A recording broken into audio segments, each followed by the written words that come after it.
咁其實喺整個過程入邊咧，你覺得最重要，除咗我哋要做好個 marketing 之外，最核心係做啲咩咧？認清目標。呢個係最重要嘅，即係嚟到一間學校，我啱啱嚟做校長嘅時候咧，要好睇間學校嘅校情。教育界成日講校情啊，即係話以校情為本。我哋究竟呢間學校需要啲乜嘢咧？咁我哋都會用我哋叫做 SWOT analysis 啦，即係強基危嚟去睇間學校啦。咁嚟到呢度的確我都要睇翻學校嘅需要係乜嘢，究竟我哋面對緊嘅危機係乜嘢咧？從而就我哋希望能夠可以咧去既定一個目標，即係 set 定目標。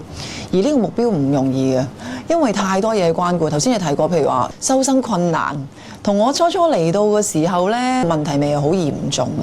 嘅，係過咗疫症啦，口開始下降啊，嗰個結構性下降，亦都的確帶嚟學校係好大壓力嘅。咁而呢個壓力咧，如果而家作為校長咧，當然好難面對啦。但係作為如果8年前嘅我咧嚟到呢間學校咧，可以做好一個準備咧，而去面對呢一個疫情之後嘅一個困境咧，其實係好重要。所以我諗個核心係取人為本之外嘅，係要睇清究竟一間學校需要啲乜嘢，究竟個目標要定得夠準，因為為學校定位咧係好重要。定咗個位，可能安咗人心，大家就為住一個同一個目標去前進，咁其實會得到成功咧，係會比較容易啲。即係其實要高瞻遠矚啦，簡單嚟講。可以咁講。當你8年前嘅時候，其實你已經睇到未來成個情況其實係會變，所以你要做足一個準備。疫情之後就開始將之前嘅鋪墊咧慢慢落實。所以有今日嘅千禧，同唔同意啊？同意，校長係要有前瞻性，係未必係喺8年前睇到今時今日究竟係咪嗰個人口下降，但係好明顯嘅就係我哋學校譬如個地理位置啦，人嘅一啲老師嘅譬如 turnover rate 啦，或者係學校嗰個定位究竟係咪喺當時8年前嘅定位，定係話我哋可以有需要去做啲改變呢？而我好同意一間學校係需要有革新嘅，即係一定要有改變同埋創新嘅。咁如果作為一個領導者，係要有個創新思維咧，可以令到間學校追求卓越咯，向前行多啲咯。校長頭先嗰個革新咧，咁其實而家嘅教育方式咧，會唔會係同以前唔同咗咧？咁而家嘅小朋友，我見到好多咧，佢哋都會將自己日常嘅嘢咧擺上去網上面同大家分享嘅。你覺得呢方面對於你嚟講，會唔會係一個挑戰咧？係啊，而家啲小朋友咧同以前好唔同，佢哋好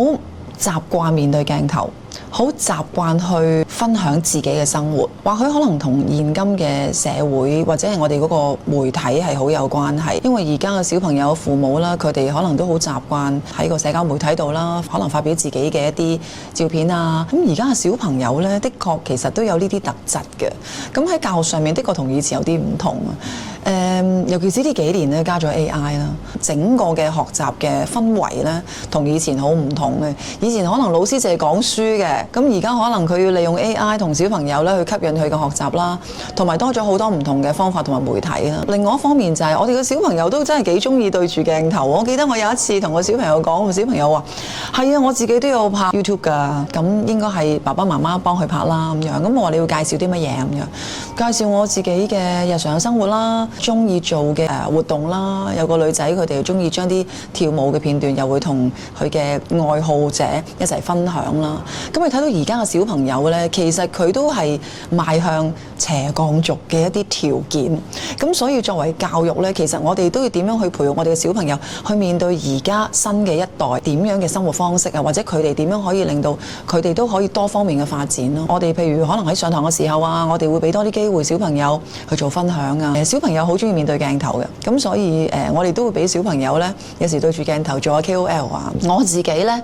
都好中意拍下短片嘅 lunch time 啊，或者一啲課堂嘅機會咧，又會見到咧校長咧同佢哋做一啲視頻嘅分享嘅。咁我相信呢一啲對小朋友嘅一啲學習嘅模式咧，無疑都係令小朋友咧可以為佢哋將來嗰個生活啦，或者佢哋面對個社會嘅不同咧，其實係可以 equip 咗佢哋一啲能力咯。以前咧成日講小班教學、活動教學，你覺得今時今日佢哋咁樣拍片咧，會唔會比小班教學或者活動教學嚟得更加係直接咧？佢哋就唔係全部成日拍片嘅，不過我哋有啲功課咧，又會請小朋友咧會去拍片嘅。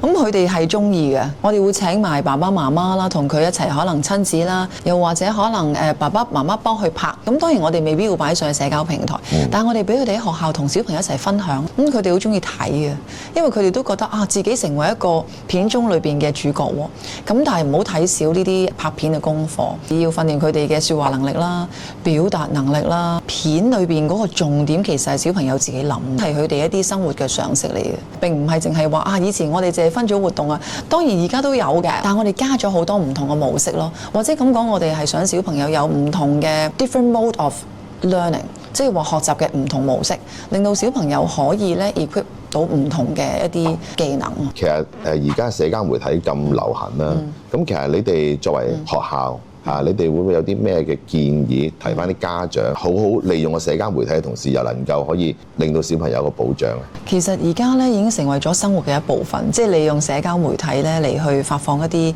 佢哋自己生活片段啦。不過我哋都會即係保障翻小朋友啦。譬如好多時我哋喺學校去透過社交媒體咧去發放學校嘅一啲譬如照片啊、影片啊，其實我哋都會問過家長嘅同意先會放佢哋嘅片上去。我諗呢個都係好重要。譬如小朋友喺課程上面，佢哋會學媒體素養啦、資訊素養啦。我哋希望小朋友能夠咧喺嗰個素養嘅學習上面，知道其實唔係乜嘢都擺上媒體度，因為咁樣係非常之危險。另外都希望鼓勵小朋友就係即係同家長都要有個默契，係啦，彼此知道其實我哋唔係將小朋友每一個片段都放上去，而係我哋譬如透過一啲功課啊，可以俾小朋友咧可以利用一啲科技啊，去將佢哋嘅一啲好想表達嘅一啲信息或者內容咧喺校內咧去播放，或者咧嚟校內俾係小朋友咧互相分享咧，呢個先係最重要。咁啊，多謝校長，好拿捏到嗰個平衡點啊！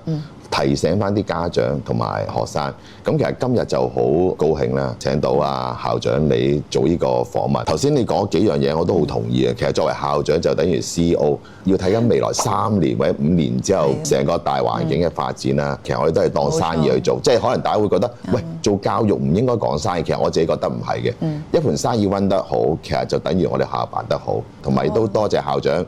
由一個人人都認為校長應該係高高在上，從事一啲好行政嘅工作，但係咧其實簡單嚟講咧，係一個大內總管，咩都要理，要顧及唔同嘅人。咁亦都係我哋呢一集咧斜槓一族咧係幫你點到題啦，就真係咩都要做嘅。咁啊，多謝晒陳校長，多謝晒你。好。